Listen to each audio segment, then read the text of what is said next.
People from all over the world are flocking to Ghana as the country capitalizes on its Year of Return campaign. 2019 marked 400 years since the first documented slave ship landed in Virginia. Most enslaved Africans were forced to board vessels along Ghana's coast and sail to America.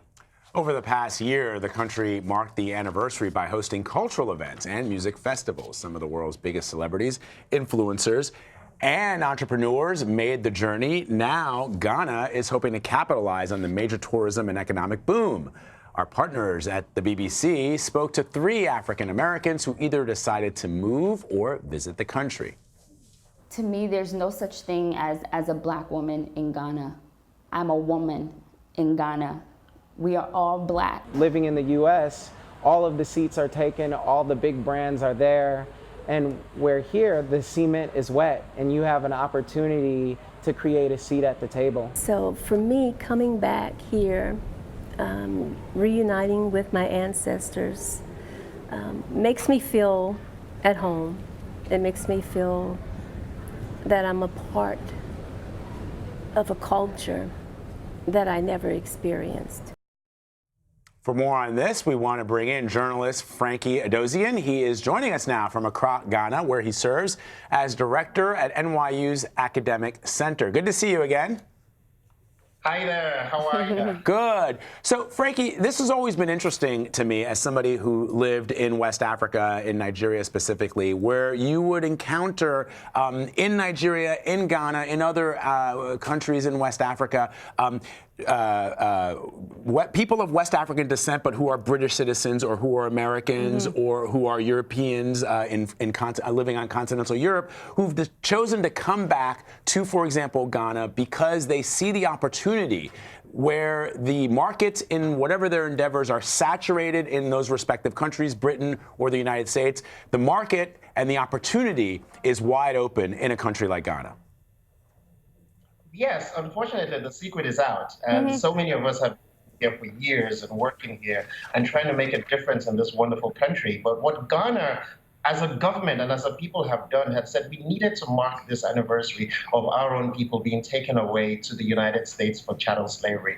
And what they did was that last year they opened the doors. I think in New York, when I was there in November, the Consulate General was telling me 1 week alone, he processed 40,000 visas for visitors to come in. So this past Christmas was just wonderful. The culmination of all that effort and seeing thousands and thousands of Americans come here and just have an amazing time. Culturally, they visited places, but they also took time to eat in local restaurants, look at the art galleries, and there was certainly a lot of dancing. So this has been really, really good. Right now, we're in a period that we call Beyond the Return, which is where we're starting to see people who have come, had a good time, and have now understood that this country is poised for great things, and this is where they need to put their business acumen in as African Americans and other people in the diaspora. So, as I understand it, the Year of Return, 2019, there were sort of multiple goals here, right? And so you touched on one of them. We had this massive numbers of people coming to Ghana and spending their tourism dollars. The other goal is to maybe, with this year now, stick around, invest, build. But then there's something else, right? And I think that's what we heard with the 3 people, the sound that we just played before talking to you. There's this spiritual return. There's this other thing that happens when people from the diaspora, who may be of African descent many, many generations ago, come back to Africa. Can you talk about, what it is that is so special about coming to Africa? If you were to land in Ghana, there is a feeling that overtakes you once you've passed customs, a feeling like, I've been here before. This is a place that is familiar. This is a place that gives you a sense of being at home, even if it's your first time on the continent. Ghanaians in general, and all over this West African coast, where a lot of people were taken away, have already had this spiritual feeling that we need our people to come home. And so when people come here, one of the first things that strikes them is that everyone looks like them. Everyone tells them, like, you look like a cousin, you look like somebody that I know. It's not that feeling of being like the only person in the room. Certainly as a professional, African Americans understand that there's a certain point in your career where you're the only person who looks like you in certain spaces. That will not happen here in Ghana. So there's this feeling of comfort that people have, even if they're here for the first time, when they come in and they walk into a room and people look at them and not look at them because they are different, but look at them with this smile and this warmth that says, hey, welcome back. You've been here. This belongs to you. This is yours. And we see the president of Ghana in the last couple of months has opened the floodgates and allowed many African Americans who lived here and many Caribbean people to become citizens of Ghana, thus becoming dual nationals. So we're seeing that closing of a loop. Ghana is saying to people, this is your home. Come here and make it yours. You've been gone for a long time, but we're ready to have you. You actually wrote about how the journey for many enslaved Africans began before they reached Ghana's coast and the Atlantic Ocean. You retraced the old slave trail. Tell me about that journey and tell me about your own just personal experience in retracing those steps. It's always humbling. It's always really, really humbling when you go and you see this. For me, I was personally pleased that there were so many people who came to Ghana and went to the slave castles and went to a place called Manso, which is the place where the slaves had their very last bath before they were put in the dungeons. But this actual journey of slavery began for many people further and further away. So where I went to was one of the earliest slave camps in the northern part of the country, where the Europeans never set foot, but they had the infrastructure for people in Burkina Faso and all other areas to capture people and bring them down south. Now that is a very long, arduous journey that takes maybe weeks on foot, traveling in chains and sleeping outside and being subject to the elements. This was a journey that I did in 13 hours on a bus, a very comfortable bus and an air-conditioned bus. But it was really, really humbling to know what our people have gone through, this resilience of them all. And to know that, yes, of course, we had bad actors among us and different kingdoms among us and people who kidnapped, people who they didn't see as their brothers, they saw as people that no one would miss, and then brought them down to the coast. So when you think about the African diaspora and how far in the world there are so many black people, they're not all from the coast of Ghana or Nigeria or Angola. They're from the hinterlands. And so we have come a very long way. And for me, that journey was just a way for me to stop and say to myself that we've been through so much. It's a wonderful thing that we now look at each other and say, we're all one people. These borders we have around us, they're a fiction of European planet.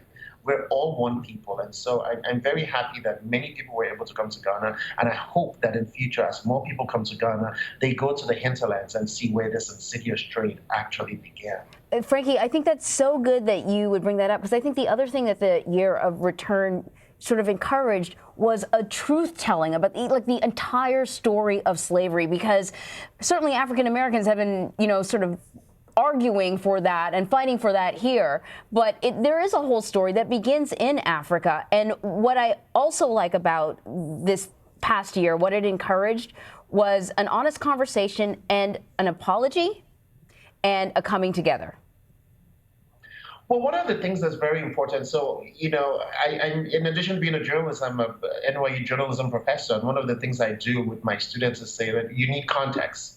You can't have context if you don't have the full story. And right. People need to be able to go beyond the very sliver of where the dungeons were. What happened around that? What was the ecosystem around that? What was the economic system around that? And you cannot have a reckoning without, looking at the unvarnished truth. And the unvarnished truth is that slavery was much more insidious than we think it was. And there were so many forces, that wreaked havoc upon us as a people. And we cannot move forward if we don't look at the whole story. Yeah. So it was very, very important for me to see many, many, many African Americans and many Caribbeans not just come to Ghana, but to go and look at these historical sites and to see what was there and to connect with their friends, their new friends, their brothers and sisters in all these parts of the country. Now, I won't lie, there was a lot of fun. There was lots of parties. There was Afro Nation. There was the Essence Full Circle Festival. All of these things were wonderful. But what was so amazing about this past year was that all of this was done in combination with looking at exactly what our history is, something we don't often talk about. and feeling comfortable to walking into a room and knowing that there are other people that look like you. You know, that you're not seeing the first teacher or the first pilot or the first whatever for the first time, because everybody looks like you, which is an amazing thing once you know your history. Yeah. I would say that if anybody who's watching this on CBSN has an opportunity to visit Ghana or to visit other West African countries where those final ports of call where slaves were taken across the Atlantic Ocean. There's something very moving about standing on a beach and knowing that for so many of our ancestors that would have been the very last time that they set foot on the soil of their homeland. You know, I know that whenever I visited either in Sierra Leone or in Ghana, people sometimes you see people taking the rocks in the sand and putting them in a little purse to take back with them to America, back to the UK. As a reminder, this is a piece of them that they're able to take because their ancestors left it all behind. This is so important for you to talk to us about this, Frankie Edozien. Thank you so much. We appreciate it. Very much. Much appreciate you. Thank you.